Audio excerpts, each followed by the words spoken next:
C'est le témoignage d'un rescapé du kibboutz Nahal Oz dans son livre Les portes de Gaza, paru aux éditions Christian Bourgois. Le journaliste israélien Amir Thibon raconte comment il a survécu le 7 octobre dernier aux attaques menées par le Hamas. Il donne aussi sa vision du conflit israélo-palestinien.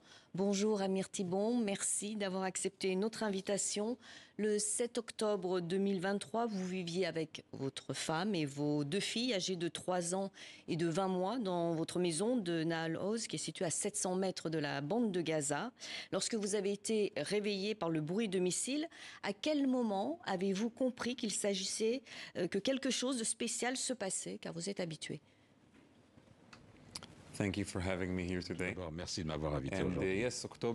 Oui, le 7 octobre, au début, ça semblait comme une autre journée triste d'escarmouches de frontières entre Israël et le Hamas.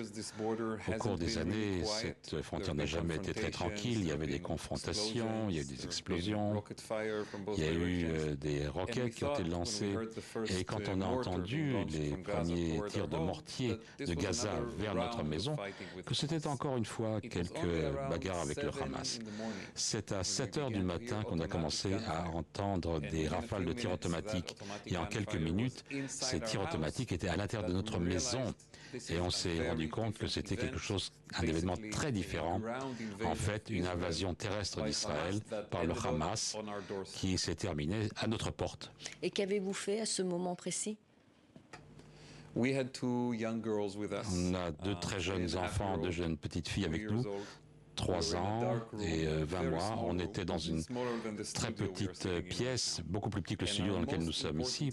Et notre mission la plus importante était de les garder silencieuses, tranquilles. Les terroristes ne pouvaient pas nous voir et nous ne pouvions pas les voir eux. Mais nous pouvions entendre les terroristes très clairement. Ils tiraient dans notre living room. Notre mission était de faire en sorte qu'ils ne nous entendent pas, qu'ils ne trouvent pas où nous nous cachions. Et puis c'est votre père, un général de l'armée israélienne à la retraite, qui est venu vous secourir, un soulagement. Mais pourquoi est-ce que c'est lui qui est venu? Une des questions que j'essaie de répondre dans le livre, que s'est-il passé le 7 octobre? Une partie de l'histoire, c'est que le Hamas a commis un massacre de civils innocents, de femmes, d'enfants. Une autre partie de l'histoire, c'est que pendant de très longues heures, le gouvernement israélien et les militaires n'étaient pas là. Ils n'étaient pas là pour aider les civils. Et j'essaye de comprendre pourquoi et comment cet échec s'est produit. J'essaye d'expliquer aussi pourquoi le Hamas a fini par contrôler le Gaza et utiliser Gaza comme vraiment un point de départ pour les attaques. Ce sont deux questions séparées. Pourquoi le Hamas a fait ça et pourquoi le Hamas a été capable de le faire?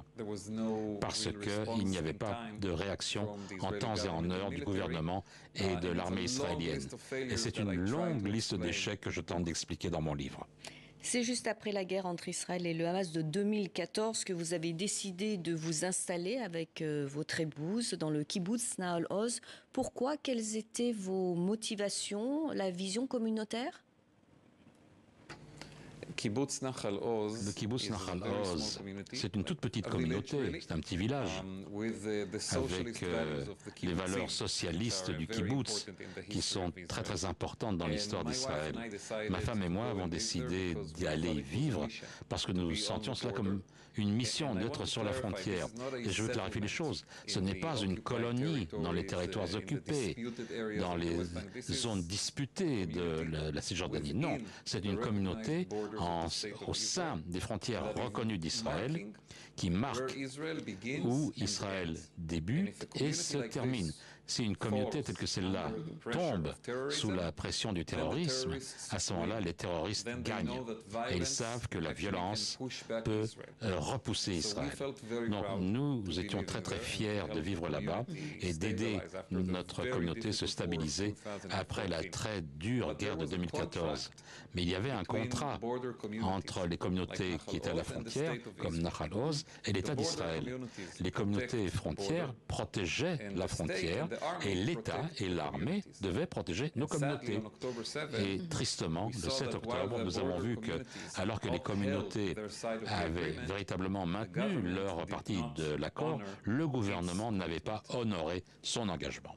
Vous êtes journaliste au quotidien israélien Haaretz. Votre livre relate minute après minute les événements. Les faits sont extrêmement précis. Comment avez-vous travaillé ? Ça m'a pris quelques semaines après la catastrophe de sentir que j'étais même capable d'écrire. Au début, il fallait s'occuper de la vie quotidienne. On a perdu des amis, on a perdu des voisins, on a perdu notre maison.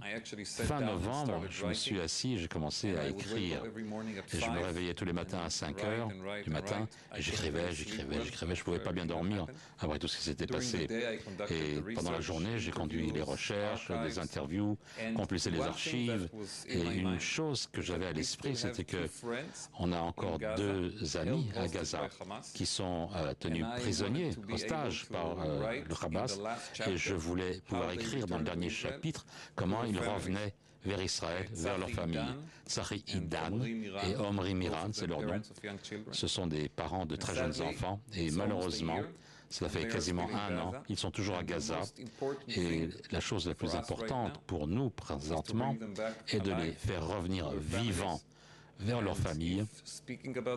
Et en parlant, est-ce que ça peut aider d'une manière ou d'une autre? Eh bien, j'aimerais bien tenir ça à l'esprit. Il reste effectivement encore beaucoup d'otages israéliens aux mains du Hamas. Vous êtes donc à leur côté dans leur mobilisation. Quelle est pour vous la solution? Est-ce qu'il y a une solution pour les faire revenir? Je crois que la seule façon est par un accord diplomatique. Je sais que le gouvernement français a tenté de mettre de la diplomatie entre Israël et le Hezbollah et le Hamas, et les Américains tentent de le faire, l'Égypte, le Qatar. Il faut vraiment être à la table de négociation. Il faut atteindre un accord. Sans ça, la guerre se poursuivra. Plus de gens mourront à Gaza et beaucoup plus d'autres otages mourront également. La meilleure des choses, c'est d'arriver à un accord, libérer les otages et commencer le très dur processus de guérir de cette tragédie. Et les rescapés, est-ce qu'il y a une volonté, est-ce qu'ils ont la volonté de revenir vivre dans les kibboutz? Je crois que la plupart veulent, mais la plus grande partie vont le faire, mais ça va prendre du temps. Le traumatisme est très, très profond et tout d'abord, il faut que les gens reviennent pour pouvoir commencer ce processus de guérison qui mènera finalement à leur route de retour vers la maison. Merci Amir Thibon pour cet entretien. Je rappelle